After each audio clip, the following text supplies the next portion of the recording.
Hello friends, இன்றைக்கி சூப்பரான ஒரு ஈவினிங்க்கு டீ காஃபிக்கு தான் சூப்பராக ஒன்று செய்ய போகிறேன். என்ன நீங்களே கண்டுபிடிச்சிப்பீங்கன்னு நினைக்கிறேன். கண்டுபிடிச்சிட்டிங்கன்னா சொல்லுங்கள் கண்டிப்பாக. இது என்னென்னா இன்றைக்கி டீ கடை பட்டர் பிஸ்கட் தான் செய்ய போகிறோம். பட்டர் பிஸ்கட்னாலே எல்லாருக்குமே நமக்கு பிடிக்கும். அந்த பிஸ்கட் எப்படி வீட்டில் ஈஸியாக செய்யலான்னு பார்க்க போகிறேன். சொல்ல போகிறேன். உங்களுக்கு பிடிச்சிருந்தா கண்டிப்பாக லைக் பண்ணிவிடுங்க. அதுமாதிரி நீங்கள் எங்களுடைய சேனலை முதல் பார்க்குறதா சிம்பா நியூ சர்ச் சேனலுக்கு சப்ஸ்கிரிப்ஷன் பண்ணிடுங்க ஃப்ரெண்ட்ஸ். நல்லா வீட்டில் அரைச்ச கோதுமை மாவுனாலும் சரி, எதுனாலும் கடையில் நீங்கள் வாங்கினாலும் சரி, ஒரு கப்பு எடுத்துக்கோங்க. நல்லா ஜலிச்சு வச்சுக்கோங்க. அதில் ஒரு கப்பு. அப்புறம் நம்ம இதே கப்பில் சும்மா ஒரு அரை, உங்களுக்கு அதுக்காக நான் இப்படி எடுத்து வச்சுருக்கேன். ஒரு அரையோ காலை நம்ம இனிப்புக்கு தக்க. அதில் ஒரு ஏலக்காய், அதை வந்து மிக்சியில் நல்லா பொடியாக்கிட்டு வந்துடுவோம் இப்போது. அப்புறமேட்டு வந்து உங்களுக்கு நம்ம பட்டர் பிஸ்கட்னு சொல்லிட்டு, அப்போ பட்டர் கண்டிப்பாக தேவை. இதில் வந்து ஒரு நல்லா பாதி 50 கிராம் போல் எடுத்து வச்சுருவோம். கட் பண்ணி ஃப்ரிட்ஜில் வைக்கக்கூடாது, வெளியில் வைக்கிறது தான் உங்களுக்கு பட்டர். பாதி எடுத்து நம்ம இப்போயே வச்சுருவோம். உங்களுக்கு நம்ம இப்போ சமையல் பண்ணுவோம். அப்புறம் சீரகம் சும்மா 2, பட்டர் பிஸ்கட்டுக்கு ஒவ்வொருத்தருக்கும் சீரகம் போடுவாங்க. அதற்காக இப்படி எடுத்து வச்சுக்க. இப்படி நசுக்கிட்டு நல்லா உள்ளங்கையில் இப்படி 2 போடுங்க. வாசனைக்காக உங்களுக்கு வேணுன்னா போடுங்க, வேணா விட்டுங்க. உப்பு சும்மா ஒரு 1/4 ஸ்பூன் போடுறோம். அப்போ தான் அது சுவை பட்டர் பிஸ்கட்டில் உங்களுக்கு நம்ம இனிப்பு போடும்போது. இப்போ ஃபஸ்ட்டு வந்து நம்ம சர்க்கரையை போய் மிக்சியில் அரைச்சிட்டு வந்துடுவோம். நைஸாக அரைக்கணும், பவுட்ரு மாதிரி அரைக்கணும் உங்களுக்கு. இப்போ அரைச்சிடுவோம்.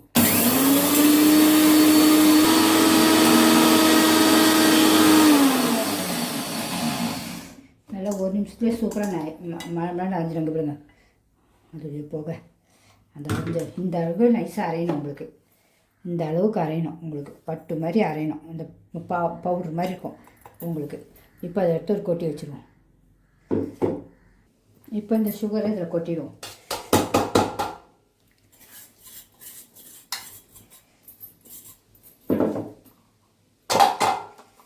மிக்ஸி வந்து நல்லா காஞ்சிருக்கணும், இல்லைன்னா அதில் ஒட்டிக்கும் ஈரம் இருந்தாலும் உங்களுக்கு. அவ்வளோதான். இப்போ இந்த பட்டரை எடுத்துக்கலாம்.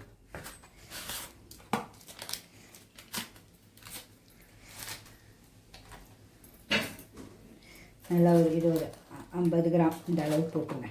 உங்களுக்கு நமக்கு இது 100 கிராம் கணக்குக்கு கரெக்டாக 50 கிராம் உங்களுக்கு. உங்களுக்கு பட்டர் வேணாலும் நெய் வேணாலும் நெய் போடலாம், எண்ணெய்னாலும் எண்ணெய். அது அவங்கவுங்க விருப்பம்தான்.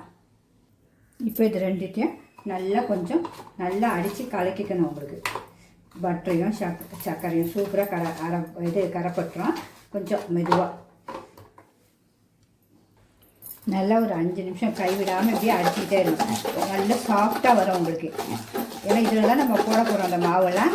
ஒரு 5 நிமிஷம் கைவிடாமல் நல்லா சாஃப்டாக வர அளவு இப்படி கலக்கணும். இப்போ உங்களுக்கு நல்லா இந்த க்ரீமியாக தெரியும்னு நினைக்கிறேன் பார்க்க. இப்போ வந்து இந்த உப்பையும் இந்த சீரகத்தையும் போட்டுடணும். உப்பு சுவைக்கு ஏற்ப சீரகம். உப்பு சுவை கொஞ்சம் போட்டால் போதும். அவ்வளோ. இதையும் போட்டு நல்லா அடின்னு அடிக்கணும். உப்பு எல்லா இடமும் கலக்கணும்ல உங்களுக்கு. அதேமாரி ஒரு 5 நிமிஷம் அதேமாரி கைவிடாமல் நல்லா அடித்தாச்சு. இந்த அளவு நல்லா வெள்ளையாக நல்லா சூப்பராக வரணும். நம்ம நல்லா உளுந்து மாவுலாம் வர இதில் வரணும் உங்களுக்கு. இப்போ இந்த மாவை கொஞ்சம் கொஞ்சமாக போட்டு கலக்குவோம். ரொம்ப மெதுவாக போட்டு அடிக்காமல் மெதுவாக போட்டு கலக்குவோம். உங்களுக்கு நமக்கு இது வேண்டாலும் கையிலே போட்டு நம்ம செஞ்சிடலாம். நம்ம கையிலே போட்டு பிசைஞ்சிக்கலாம். இந்த மாவு இதில் கொஞ்சம் போட்டு இதெல்லாம் எடுத்துருவோம். அவ்வளோதான். இப்போ கொஞ்சம் கொஞ்சமாக கையிலே பண்ணலாம். நீங்கள் உங்கள் ஓவன் இருந்தாலும் ஓவனில் செஞ்சாலும் செய்யுங்க. அப்படி இல்லைன்னா நம்ம இப்போ தோசை சட்டியில் செய்யலாம், இல்லைன்னா நம்ம கடாயில் வந்து மண் போட்டு வச்சு செய்யலாம். நமக்கு ஒரு தட்டு போட்டு உங்களுக்கு நான் வந்து இப்போ வந்து சும்மா தோசை தவாவில் தான் ஒரு 10 நிமிஷம் சூடு பண்ணிவிட்டு அப்படியே ஸ்லோவில் வைக்க போகிறேன். ரொம்ப 10 நிமிஷத்தில் வேலை முடிஞ்சிடும். ரொம்ப போட்டு அழுத்தி பிசையக்கூடாது. மெதுவாக இப்படி பிசையணும். பிசைஞ்சு நம்ம தண்ணி கிண்ணி எதுவுமே கிடையாது. பால் இந்த அளவுலேயே சூப்பராக வந்துடும். அப்படியே மெதுவாக நம்ம ஊற்றி பிசைவோம். இந்த பாருங்க மாவு என்ன சூப்பராக வந்துச்சு பாருங்க. இந்த அளவு இப்படி வந்துடணும் உங்களுக்கு. சூப்பராக நம்ம பூரி மாவு மாதிரி வந்துடணும். இப்போ இதை அப்படியே இருக்கிற நம்ம ஸ்டவ் பற்ற வச்சுட்டு வந்துடுவோம். இது வந்து தம்மெல்லாம் போடுறது தான், வேஸ்ட்டு இது தான். இதை இப்போ நம்ம அப்படியே சூடு பண்ணி வச்சுருவோம். ஒரு 10 நிமிஷம் நல்லா சூடாகட்டும். அதுக்கப்புறம் நம்ம ஸ்லோவிலே தான் 15 நிமிஷமே வைக்க போகிறோம். அதுக்கு மேலே இப்போ ஒரு தட்டு வச்சுருவோம்.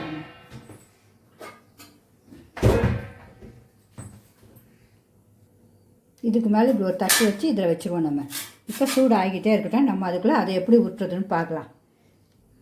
ஒன்று வந்து நம்ம கையிலே எடுத்து நல்லா ரவுண்டு பண்ணி உங்களுக்கு எந்த சைஸ்க்கு வேணுமோ நல்லா இப்படி உள்ள கையிலே நம்ம அழுத்துனா சூப்பராக அழுட்டு பட்டுரும். லைட்டாக வெடிப்பு வராமல் இருக்கணும், நல்லா திக்னஸாக இருக்கணும் உங்களுக்கு பிஸ்கட்டு.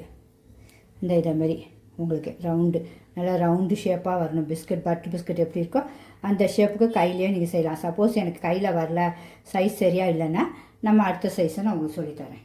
இப்போ இதை வச்சுருவோம். நம்ம கையில் வேணாலும் கையில் செஞ்சுக்கலாம் உங்களுக்கு, இல்லைன்னா இந்த பட்டர் ஷீட்டில் வச்சுக்கலாம். எண்ணெய் தடவிட்டு லைட்டாக கையிலனா நல்லா இப்படி அழகாக சமமாக பண்ணி இப்படி தட்டினீங்கனாலே இந்த ரவுண்டு உங்களுக்கு எந்த ஷேப் வேணுமோ அழகாக பட்டர் பிஸ்கட் சைஸ்க்கு நம்ம இப்படி அழகாக எடுத்து வச்சுக்கலாம். தட்டில் எடுத்து வச்சுருவோம். இப்போ இதுக்கு வேணால் நம்ம இதை இப்படி ஊற்றிக்கணும், மெதுவாக ஊற்றணும். ஊற்றினா அது பட்டர் ஷீட்டில் அப்படியே இருக்கும் உங்களுக்கு.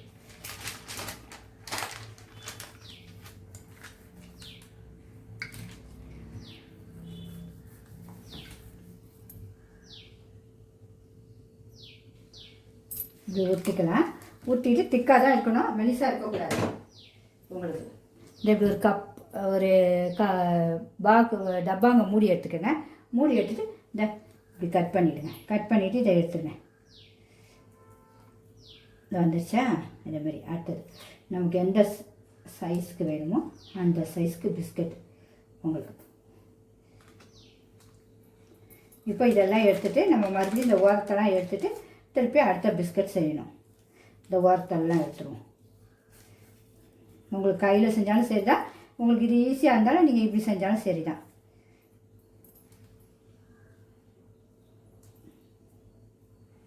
அவ்வளோதான். இந்த பிஸ்கட்டெல்லாம் இப்படி மெதுவாக இப்படி எடுத்து வச்சிடணும் ஒரு பிளேட்டில். இந்த பாருங்க அழகாக வந்திருக்கா? இந்த சைஸ்க்கு அழகாக சூப்பராக இப்படி வரணும். இப்படி எடுத்து வச்சுக்கோங்க எல்லா பிஸ்கட்டையும். இந்த மாதிரி எல்லாத்தையும் செஞ்சுருவோம். உங்களுக்கு இன்னொரு மெத்தட் சொல்லித்தரேன். உங்களுக்கு பூரி கட்டை வேண்டானாலும் நீங்கள் கையில் நம்ம இந்த அதிரசம்லாம் செய்கிற மாதிரி செஞ்சுட்டு இப்படி பண்ணிட்டீங்கன்னா வந்துடும். இந்த சைடு இருக்கிறதெல்லாம் எடுத்துருங்க. எடுத்துட்டு இந்த மூடியை எடுத்திங்கனாலே இப்படி அழகாக சூப்பராக வந்துடும். இந்த பாருங்க பிஸ்கட் சைஸ் சூப்பராக வந்துடுச்சா? இந்த மாதிரி தட்டில் எல்லாத்தையுமே நம்ம வச்சுட்டு அப்புறம் டக்குன்னு நம்ம போட்டு ஸ்டவ்வில் வச்சிடலாம். அந்த சட்டியும் காஞ்சிகிட்டே தான் இருக்கும். இப்போ எல்லாம் வச்சாச்சு, நம்ம பண்ணியாச்சு. நம்ம இந்த ஒரு சின்ன கப்பில் எத்தனை வந்துருப்பாங்க, 10-11 வந்துருக்கு உங்களுக்கு பட்டர் பிஸ்கட்டு. இப்போ வந்து வச்சாச்சு. உங்களுக்கு சட்டி காஞ்சிச்சான்னு பார்த்துட்டு இது ஊற்றி பாருங்கள்.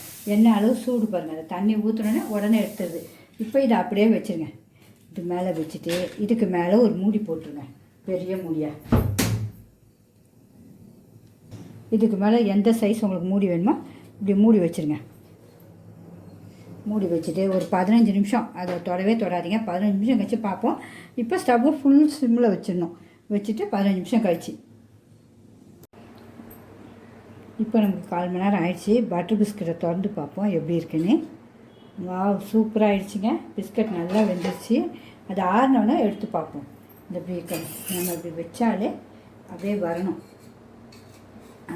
ஓகே பிஸ்கட் சூப்பராக வந்துருச்சு பாருங்கள். சூப்பராக இந்த பக்கம் பாருங்கள் பிஸ்கட் கலர் வந்துருச்சா? பட்டர் பிஸ்கட் மாதிரி சூப்பராக உங்களுக்கு இப்போ சுடுது. ஆறினோன்னே நம்ம உடச்சி டேஸ்ட் பார்ப்போம். பிடிச்சிருந்தா கண்டிப்பாக லைக் பண்ணுங்கள் ஃப்ரெண்ட்ஸ். நம்மளுடைய பிஸ்கட் எவ்வளோ சூப்பராக ரெடி ஆச்சு பார்த்தீங்களா? பட்டர் பிஸ்கட்டு எல்லாருமே இப்படி செஞ்சு பாருங்கள். ரொம்ப சூப்பராக இருக்குது. அவ்வளோ உங்களுக்கு கலர் அப்படியே மாறி நம்ம வெறும் தோசையில் தான் வச்சுருக்கோம் உங்களுக்கு. ஸோ பார்க்க இந்த பாருங்கள் பின்னாடியும் பாருங்கள் அப்படியே சூப்பராக இந்த பட்டர் பிஸ்கட் கலர் வந்துருச்சு உங்களுக்கு. இன்னும் ஆற கலர்ஸ் அப்படியே உங்களுக்கு நல்லா சூப்பராக நல்லா மாறும். அந்த பாருங்கள் எல்லா பிஸ்கட்டும் பாருங்கள் சூப்பராக இருக்கும். அந்த 200 கிராமுக்கு 50 கிராம் பட்டர் போடுங்க. பிஸ்கட்டையும் உடச்சி காட்டுறோம் பாருங்கள் எவ்வளோ சாஃப்டாக இருக்குன்னு பார்த்தீங்களா? பிஸ்கட் எவ்வளோ சூப்பராக இருக்குது. இங்கே பாருங்கள் சாப்பிட்டும் காட்டுறேன். அம்மா பட்டர் பிஸ்கட் பட்டர் போட்டோன்னா அவ்வளோ ஒரு டேஸ்ட்டுங்க. அதுக்கு சூப்பராக ஒரு காப்பியும் வச்சுருக்கேன். எல்லாருமே இப்படி கண்டிப்பாக ட்ரை பண்ணுங்கள். யார் யாருக்கும் இப்படி பட்டர் பிஸ்கட்டில் இப்படி காப்பி முக்கி சாப்பிட பிடிக்குன்னு சொல்லுங்கள். வெறும் கோதுமாவிலே அப்படியே வச்சோன்னே சூப்பராக கிடையாது. அவ்வளோ சூப்பராக இருக்குங்க பிஸ்கட்டு. பிடிச்சிருந்தா கண்டிப்பாக எல்லாருமே லைக் பண்ணுங்கள். இங்கே பாருங்கள் வச்சோடனே பட்டர் பிஸ்கட் சூப்பராக ஆகுது. கடை மாதிரியே இருக்குது. மிஸ் பண்ணவே பண்ணாங்க. எல்லாருமே ட்ரை பண்ணிங்க. ட்ரை பண்ணி பிடிச்சி செஞ்சுட்டு நல்லா இருந்துச்சுன்னா கண்டிப்பாக எனக்கு சொல்லுங்கள் ஃப்ரெண்ட்ஸ். நமக்கு ஈவினிங் கரெக்டாக பூவையும் பறித்து நல்லா சூப்பராக காஃபியும் குடிக்க போகிறேன். நமக்கு நம்ம எல்லா வேலையும் முடிச்சுட்டு போய் பூ பறிச்சிட்டு வந்துடலாம் நீங்கள். ஓகே பிடிச்சிருந்தா கண்டிப்பாக லைக் பண்ணுங்கள். சிம்பிள் நியூஸ் சேனலுக்கு சப்ஸ்கிரிப்ஷன் பண்ணுங்கள். பேசவே தோணல, அவ்வளோ டேஸ்ட்டாக இருக்குது. சாப்பிட்டுட்டே தான் இருக்கேன் பிஸ்கட்டை. ஓகே ஃப்ரெண்ட்ஸ், பாய். ஹைப் பண்ணிவிடுங்க.